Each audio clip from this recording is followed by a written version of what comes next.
Hello, how's it going, everybody? Today we are going to be jumping into Job chapter 25. I gotta change up at the top. So, again, again, we've been having this discourse between Job and his friends, back and forth, back and forth. Job Job is having a tough time trying to figure out why all this is happening. And Job's friends seemingly have the answer. You obviously did something wrong. That's why God is upset with you. But Job is getting a bit tired now. He's getting tired. He's getting tired of having to defend himself, having to, he feels like God's against him. So today we're going to be jumping into chapter 5 with Bildad. Let's see what Bildad's got to say. Because it seemed at the end of chapter 24, it seemed like Job was sort of saying what his friends were saying, right? Because Job was arguing that the friends were saying, you're the wicked. What happens to the wicked? They suffer and they go through all this hardship. They might prosper for a short amount of time, but in the end, it's not going to end well for them. But then Job contradicted them, saying that no, you can look at there are some people who do wicked, who prosper, and they prosper till the grave, But then he goes sort of off. He goes sort of the opposite of what he was initially saying there. He started saying that the wicked, they will prosper at a certain amount of time, and then they'll get what's owed to them. They'll suffer later on, right? So sort of agreeing to what his friends were saying. So some people believe that the latter end of chapter 24 are just misquoted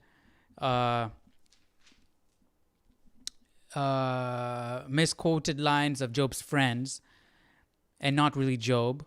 Or maybe it could be Job just trying to reconcile. Maybe Job is just repeating what his friends are saying because he wants to believe that. Why would you want to believe that the wicked can prosper and face nothing all the way till the day they die, Maybe, like when we struggle with some things, we repeat them, we say them aloud, trying to convince ourselves almost.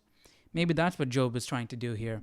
But anyways, let's see in chapter 25, how does Bildad respond to this?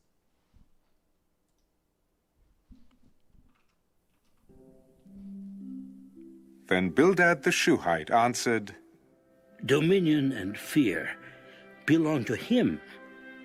He makes peace in his high places. Is there any number to his armies? Upon whom does his light not rise? How then can man be righteous before God? Or how can he be pure who is born of a woman? If even the moon does not shine, and the stars are not pure in his sight, how much less man who is a maggot, and a son of man who is a worm? So basically, we're nothing compared to God. We're born into sin, That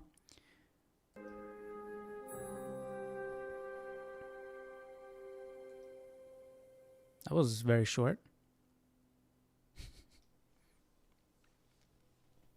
But Job answered, I'm curious about this. How have you helped him who is without power? How have you saved the arm that has no strength? How have you counseled one who has no wisdom? And how have you declared sound advice to many? To whom have you uttered words, and whose spirit came from you? The dead tremble, those under the waters and those inhabiting them. Well, what does this really have to do with what Bildad said? Because Bildad was just making an observation, and Job is making it personal. Let's see what my Bible's got to say. 25.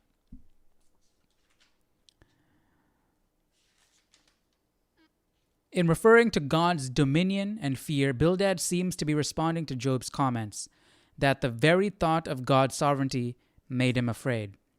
Bildad repeats the previous rhetorical questions posed by Job and Eliphaz to emphasize that a person cannot be righteous or pure before the Lord. Bildad's view of God's dominion and majesty in the heavens causes him to devalue mortal man as a maggot. He responds insensitively to Job by suggesting that Job does not need to wait until he dies to be grouped with the maggots.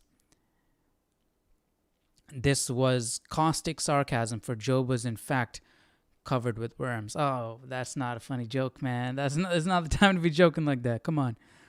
Okay, so now what is Job saying?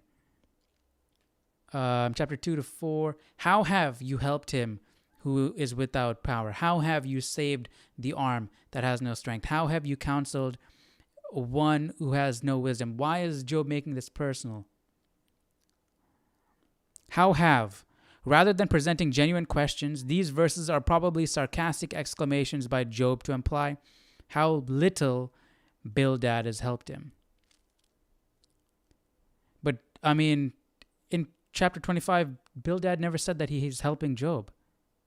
So I don't get that, Job. Why are you saying this? Are you talking about in general how your friends aren't helping you here? To paraphrase Job, you've really been a big help to me. How encouraging that you tell me I'm nothing but a worm. Finally, so maybe he's just irritated. He doesn't even hearing that he is just a worm, hearing that sarcastic comment when he's covered in worms. Maybe that's just irritating to him, and that's why he's being like this. You've really been a big help to me. How encouraging that you tell me I'm nothing but a worm. Finally, my cries for help have been answered. The words of these verses echo the thoughts of God's omnipotence. We're looking at 5 and 6. The dead tremble, those under the waters and those inhabiting them. Sheol is naked before him, and destruction has no covering. The words of these verses echo the thoughts of God's omnipotence, found in the Psalms, while Sheol and destruction, that is death or the place of the dead, were fearful, hidden concepts to Job and his contemporaries. They caused no fear and held no secrets for the all-knowing God. And those inhabiting them. Sheol is naked before him, and destruction has no covering. He stretches out the north over empty space. He hangs the earth on nothing. He binds up the water in his thick clouds, yet the clouds are not broken under it. He covers the face of his throne and spreads his cloud over it. He drew a circular horizon on the face of the waters at the boundary of light and darkness. This is interesting here. He stretches out the north over empty space. He hangs the earth on nothing. That, when you think of that, I automatically think of the earth in space, right? Hanging the earth in nothing. The earth in space, okay? But Hebrew cosmology, what did they believe? Cosmology. And this is what they've referenced all up until now. Or maybe this is what we're reading now is a reference to that. Maybe I'm just not understanding. But this is what they believed. Can I get a bigger picture, man? Okay. Right? And these are the foundations of the earth. So how are you hanging in nothing if there are foundations? That doesn't make any sense, right? Yeah, that's interesting. So in their worldview, how does that work? How does he hangs the earth on nothing work? I don't know. This thick cloud. Let's see what my Bible's got to say about this, because I know how we'd interpret it today, right? But how is Job interpreting it when he's saying this? What is Job thinking when he's saying this? Because Job doesn't have the worldview we have. So I'm curious. That's interesting, and I guarantee my Bible is going to talk about it from today's worldview, not from theirs. Let's see, Job 26:7. The north over empty space. The Hebrew word translated north probably does not refer to geographical designation. Where the same Hebrew, see Psalm 48, 1 and 2, where the same Hebrew term describes God's mountain. Interesting. Okay. Isn't that like something in Norse mythology? Where there's like a mountain in the north? What is it called? Or, let me see. Mountain, Norse mythology.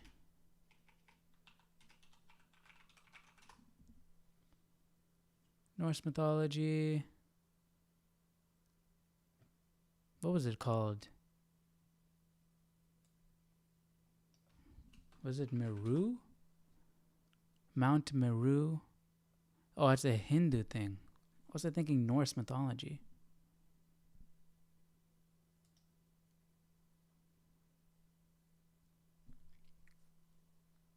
But I thought the Norse mythology believed in like a mountain in the center of the earth or something like that. Okay. Here.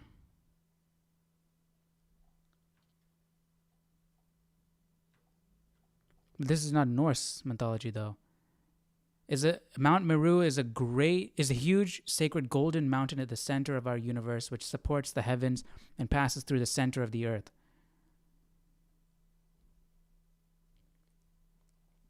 Okay, that's interesting. Mount Meru may exist in the North Pole. So there's a mountain in the North Pole. And if we believe, and if like that's the North Pole in Hebrew cosmology, you have the mountain there, and that's what Psalms is talking about. Maybe, I don't know. But then again, in their worldview, how does this make sense? I'm just talking about it in their worldview, right? But let's keep reading here. But to God's dwelling place in the heavens. Okay, wait, let me back it up a little bit. See Psalms 48, 1, 2, where the Hebrew term describes God's mountain, talking about the north. But to God's dwelling place in the heavens, see verse 9, which mentions God's throne. Okay, so this commentary is saying that it's probably not talking about north as in this mountain, describe God's mountain, but to God's dwelling place in the heavens. Is this idea where the Greeks get the idea of Mount Olympus, where there's this mountain in the north, God's mountain, and it's God's dwelling, but it's saying not God's dwelling place. What if it's one and the same?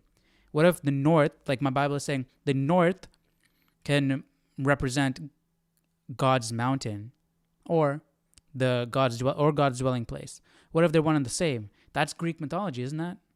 Isn't that Mount Olympus? So what if like all these different religions and ideologies come from one, Maybe this is where Greek mythology probably got the idea from. I don't know. If the statement that God hangs the earth on nothing refers to the suspension of earth in space, it preceded Newton's concept of gravitational attraction by thousands of years. Job probably thought, as did other ancients, that the earth was a circular disk supported by nothing. In other words, he thought of the earth as floating in the vast subterranean waters. Okay. Let's pull up that reference to the Hebrew cosmology.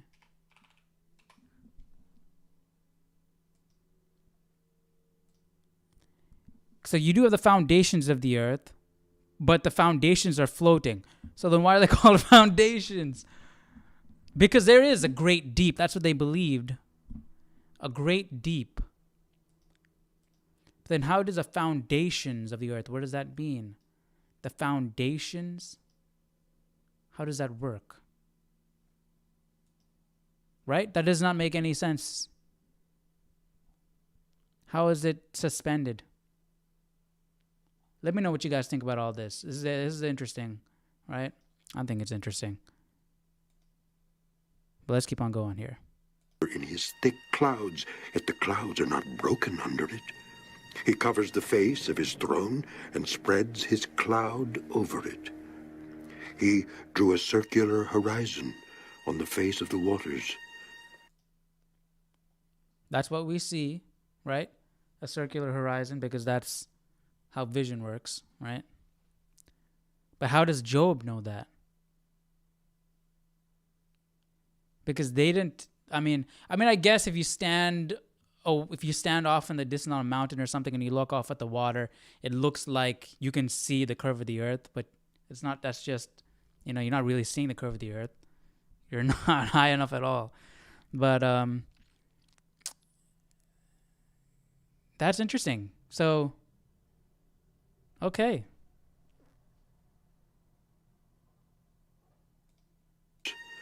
At the boundary of light and darkness, the pillars of heaven tremble. Okay, so what are the pillars of heaven? That something is holding up heaven? That's what they believed? Or is he's being figurative? He's probably just being figurative. And if he's being figurative here, he's being figurative everywhere else.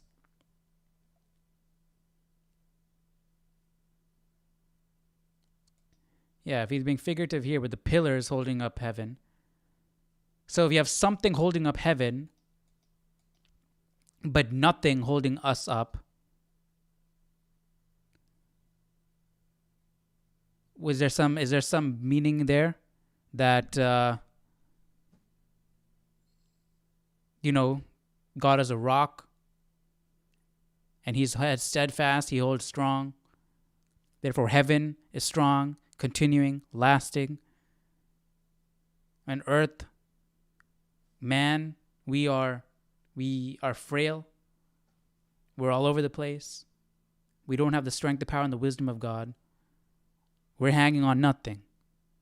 Without God, we're nothing. Is that the meaning behind this? Water in his thick clouds, yet the clouds are not broken under it. He covers the face of his throne and spreads his cloud over it. He drew a circular horizon on the face of the waters at the boundary of light and darkness. Let's see what my Bible's got to say after we just read this. Job's graphic description of the circular horizon and the pillars of heaven, probably the mountains that held up the heavens in ancient cosmology, pictures the way the earth appears to the human eye. Okay, I get the pictures where the earth appears to the human eye, right? Because, okay, right, if you're high enough, you can probably see, like, it looks like it's curving, but that's the horizon, right? But what is this? What does it mean? They believe that mountains were holding up the heaven? Job's graphic description of the circular horizon and the pillars of heaven, probably the mountains that held up the heavens in ancient cosmology.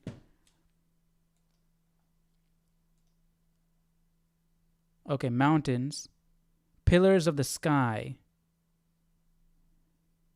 the firmament. So they held up the firmament of heaven. The mountains did. The foundations of the heavens. So these should be mountains here. That's what's holding up the heavens or the firmament, pillars of the sky. Okay, maybe that's it.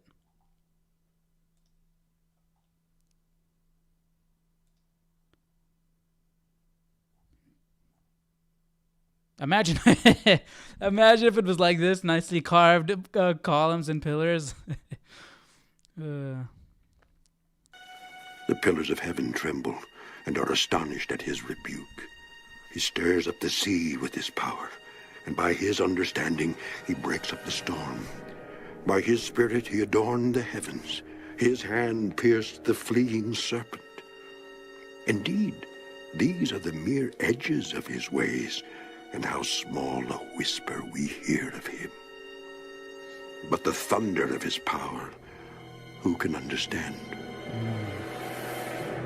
Nobody. We cannot understand. Not at all. We try to. We try to reason. We can't. Is God live? That's why Job is staying strong in his faith, even though he's going through all this hardship, even though he's angry at God and all that stuff. Yeah, our intellect doesn't come close. We can't understand. We can't reason. You know, that's what's keeping his faith. That's why Job is keeping his faith. No matter what God does, that his faith can't be shaken. You know, because our understanding is not anywhere close to where God's level is, so we can't question what's happening. Lives, who is taken away. His God lives, who has taken away my justice, and the Almighty, who has made my soul bitter. As long as my breath is in me and the breath of God is in my nostrils, my lips will not speak wickedness, nor my tongue utter deceit. Far be it from me that I should say you are right. So, dang. He's blaming the Almighty for making his soul bitter, for taking away his justice. However, his lips will not speak wickedness. As long as his breath is in me and the breath of God in my nostrils. That means he credits his life to God. And he was not going to speak wickedness. He's not going to blaspheme God at all. Even though he's angry at God. See?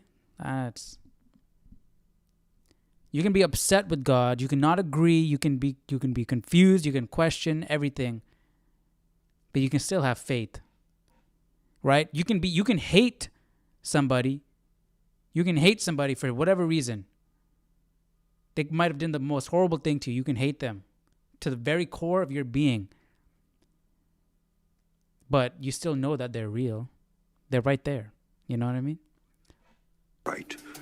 Till I die, I will not put away my integrity from me. My righteousness I hold fast and will not let it go. My heart shall not reproach me as long as I live. May my enemy be like the wicked, and he who rises up against me like the unrighteous. For what is the hope of the hypocrite, though he may gain much if God takes away his life? Will God hear his cry when trouble comes upon him? Will he delight himself in the Almighty? Will he always call on God? I will teach you about the hand of God. What is with the Almighty, I will not conceal. Surely all of you have seen it. Why then do you behave with complete nonsense? This is the portion of a wicked man with God, and the heritage of oppressors received from the Almighty. If his children are multiplied, it is for the sword, and his offspring shall not be satisfied with bread. Those who survive him shall be buried in death, and their widows shall not weep. Though he heaps up silver like dust and piles up clothing like clay, he may pile it up, but the just will wear it, and the innocent will divide the silver. He builds his house like a moth, like a booth which a watchman makes. The rich man will lie down, but not be gathered up. He opens his eyes, and he is no more. Terrors overtake him like a flood. A tempest steals him away in the night. The east wind carries him away, and he is gone. It sweeps him out of his place. It hurls against him and does not spare. He flees desperately from its power. Men shall clap their hands at him, and shall hiss him out of his place. That's what my Bible's got to say about all of this. Job 27. Moreover, Job continued his discourse. The different editorial formula for introducing the speaker suggests something unusual. Perhaps Job had paused briefly to wait for Zophar before he continued speaking. Okay, that's just a little observation here. As God lives, these words... let me go back so you can have a visual reference. As God lives, these words reflect part of an oath formula used in ancient courts. Job paradoxically combines these words with two accusations against God. According to Job, the living God is the very one who has denied him justice, his legal right to due process. Job swears in the name of the divine judge who, as his opponent, has perverted justice in his own favor. He alleges that God has made him bitter. Job's responses only exposed the attitude that lay deep within his being. The message of the Lord of Job was that no matter what the circumstances, one should resolutely trust in God. Job denies that he would use the tactics of his so-called friends. He not only refuses to speak wickedness, he will not lie nor attempt to defend himself. What is this? 27:4-5. That I should say, you are right, till I die will not be put away. Till I die, I will not put away my integrity from me. You, this word you, this Hebrew plural refers to Job's three friends, right? Okay. That's basic. Come on, man. Job's determination to hold fast his righteousness and integrity was remarkable. The Hebrew word translated hold fast also occurs in 2:9. Though Job believed that God had taken away a fair trial, he would not put away his integrity. He persevered despite the discouraging words of his wife and friends. In this imprecatory prayer, Job wishes that his enemy would receive the fate reserved for the wicked. Since he turns the words of his friends back against them, he may be alluding to his friends collectively as an enemy who rises up against him and deserves the fate of the wicked. I don't think so. I didn't immediately get that when I was reading. Job returns Eliphaz's own advice back to him. Whereas Eliphaz counseled Job to turn to the Almighty for instruction and to delight in him, Job denies that a godless person would turn to God, much less delight himself in the Almighty. Therefore, Job insists that Eliphaz and his friends should turn to the Almighty and receive has made my soul bitter. instruction.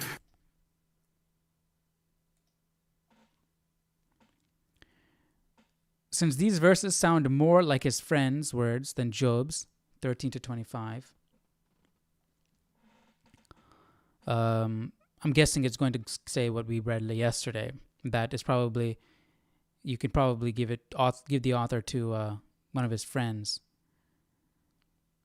Some scholars assign them to Zophar, or to Bildad. However, since Job has a fondness for turning the words of his friends back in their faces, these verses may be satirical paraphrases of the friends' teachings about the fate of the wicked. Job's prediction that the innocent will divide the silver may foreshadow what happens to Job himself. This is a magnificent wisdom hymn. Oh wait, that's 28. Okay. So 13, let me read 13 real quick. Well, 13 on for a little bit. This is the portion of a wicked man with God. The heritage of oppressors received from the Almighty. If his children are multiplied, it is for the sword, and his offspring shall not be satisfied with bread. Okay, so reiterating what we read yesterday, how Job initially said, the wicked, they get to prosper and then die, and that's fine.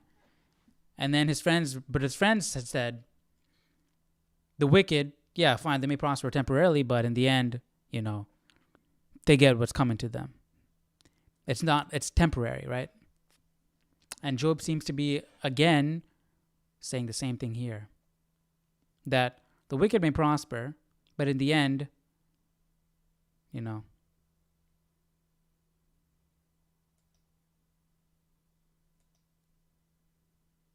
So, I don't know. That's why it could be him reiterating his friends, maybe his friends saying this. I don't think his friends are saying this in the way that it's being said, Or he may be just repeating what his friends are saying, repeating what he wants to believe. Let me know what you guys think. How would you interpret this? Let me know what you guys think. And let's jump into 28.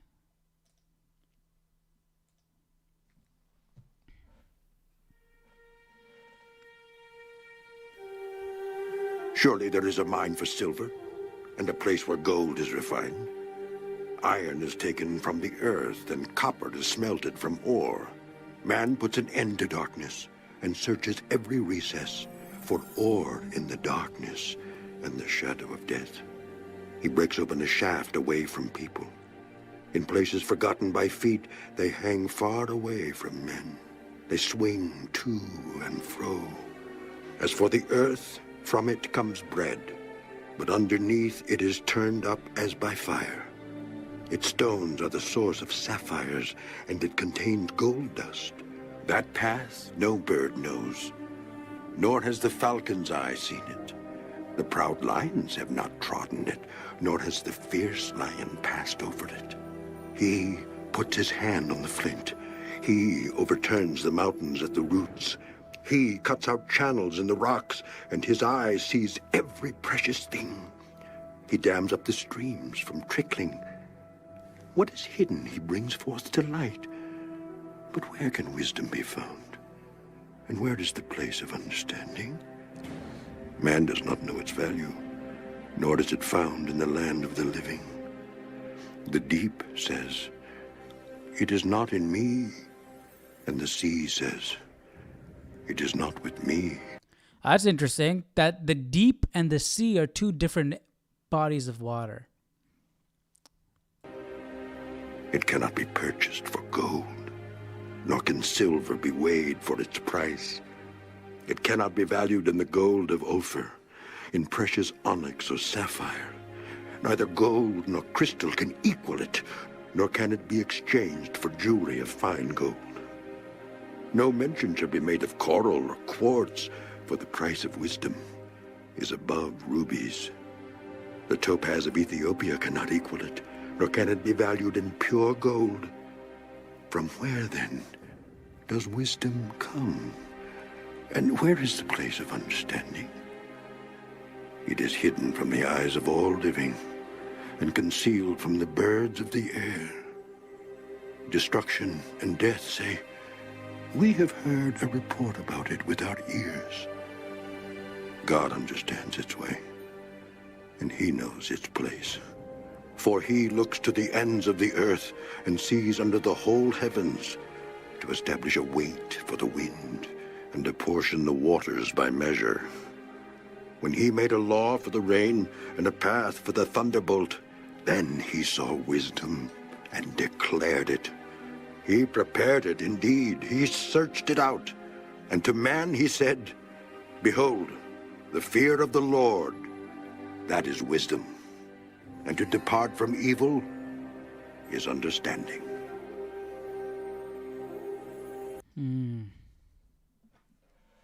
When he made a law for the rain and a path for the thunderbolt, then he saw wisdom and declared it.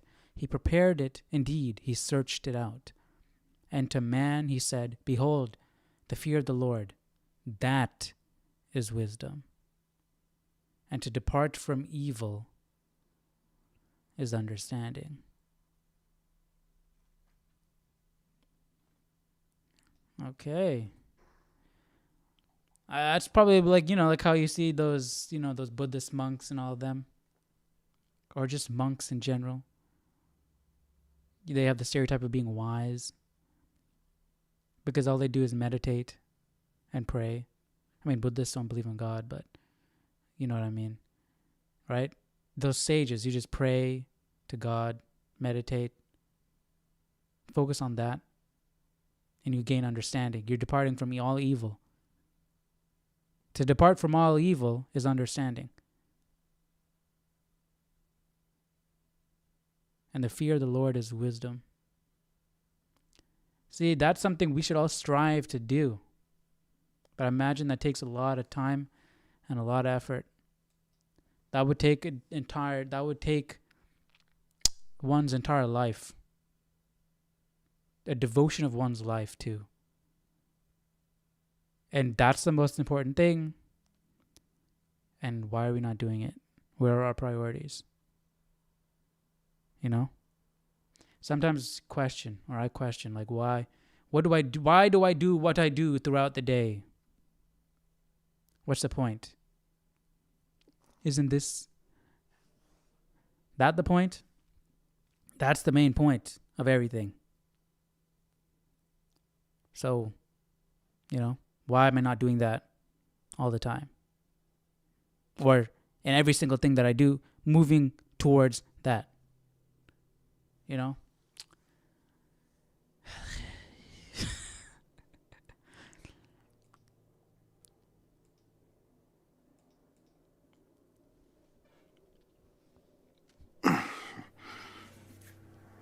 Oh, that I were as in months past, as in the days when God watched over me, when his lamp shone upon my head, and when by his light I walked through darkness, just as I was in the days of my prime, when the friendly counsel of God was over my tent, when the Almighty was yet with me, when my children were around me, when my steps were bathed with cream and the rock poured out rivers of oil for me, when I went out to the gate by the city, see, that's a good way. That's like his only way to reason with it, that God has abandoned him.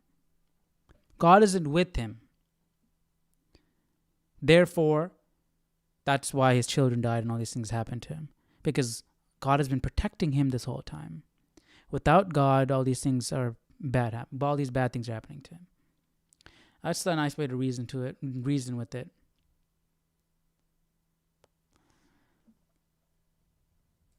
When I went out to the gate by the city, when I took my seat in the open square, the young men saw me and hid, and the aged arose and stood.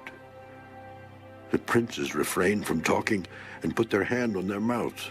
The voice of nobles was hushed, and their tongues stuck to the roof of their mouths.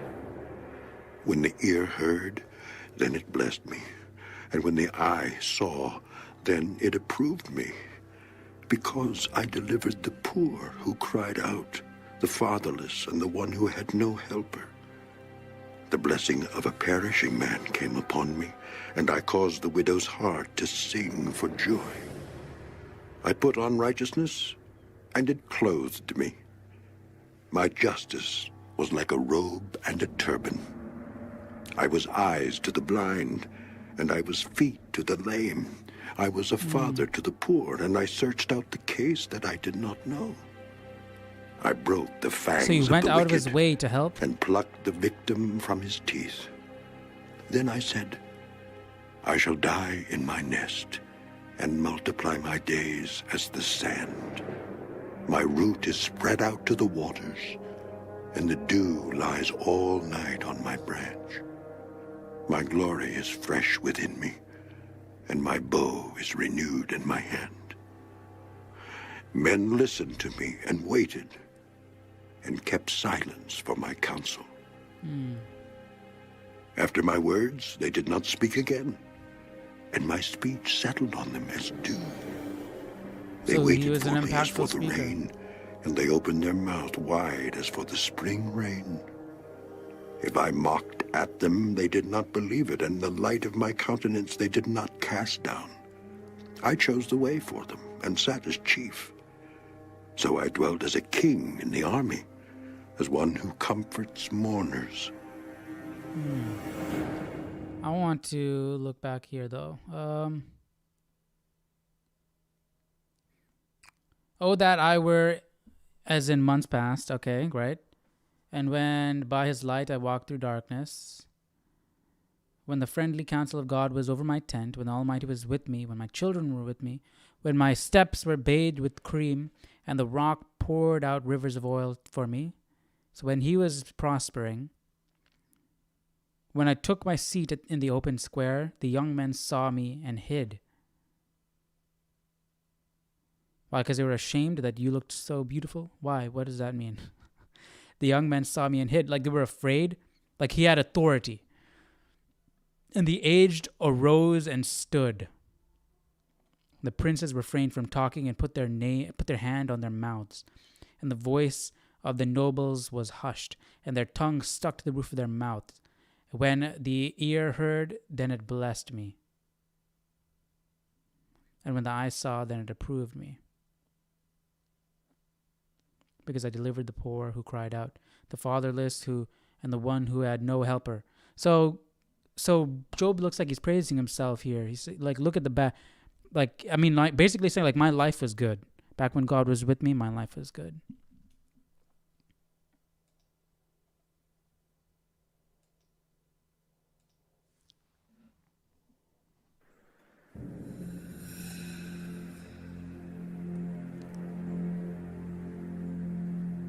And they had respect. But now they mock at me. Men younger than I, whose fathers I disdain to put with the dogs of my flock. Indeed, Come on. what profit is the strength of their hands to me? Their vigor has perished. They are gone from want and famine, fleeing late to the wilderness, desolate and waste, to pluck mallow by the bushes and broom tree roots for their food. They were driven out from among men. They shouted at them as at a thief. They had to live in the clefts of the valleys, in caves of the earth and the rocks. Among the bushes they brayed, under the nettles they nestled. They were sons of fools, yes, sons of vile men.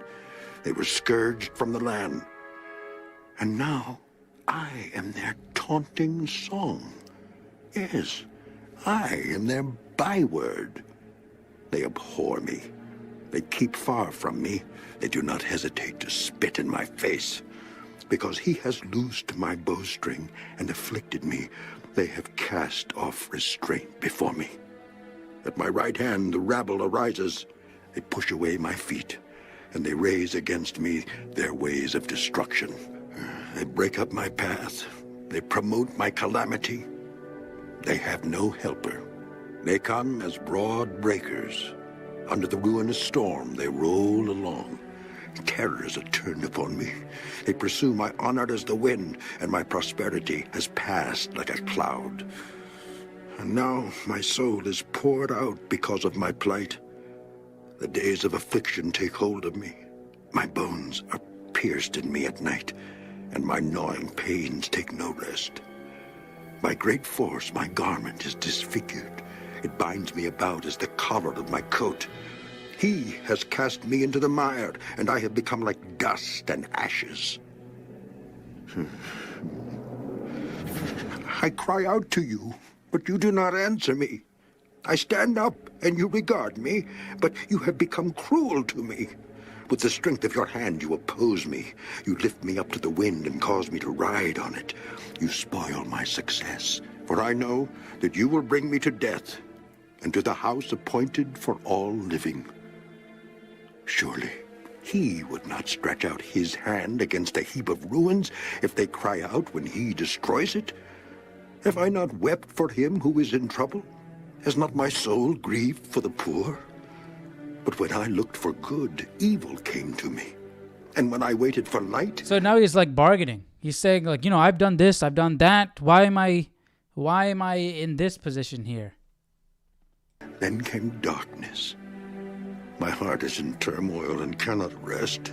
Days of affliction confront me. I go about mourning, but not in the sun. I stand up in the assembly and cry out for help. I am a brother of jackals and a companion of ostriches. My skin grows black and falls from me. My bones burn with fever. My harp is turned to mourning, and my flute to the voice of those who weep. Dang, come on, Job. But what does he mean by I'm a brother of jackals and a companion of ostriches? Like he's a coward, he's cunning, and he's a coward? 29. Let's see.